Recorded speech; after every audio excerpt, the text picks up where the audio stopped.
দেখুন, রাতের আঁধারে রাস্তার চারপাশে কি নির্জন, আর এর মধ্যে দিয়েই চলে যাচ্ছে আমাদের গাড়িটা। দেখুন, আশেপাশে কোথাও কোনো বাড়িঘর নেই।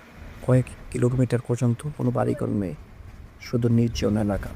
আর এর মাঝখান দিয়েই বয়ে গেছে এই রাস্তাটা। ভিডিওতে দেখতেই পাচ্ছেন কি নিস্তব্ধ, শুধু গাড়ির শব্দ ছাড়া আর বাইরের বাতাসে নিস্তব্ধ শব্দ ছাড়া আর কিছুই নেই।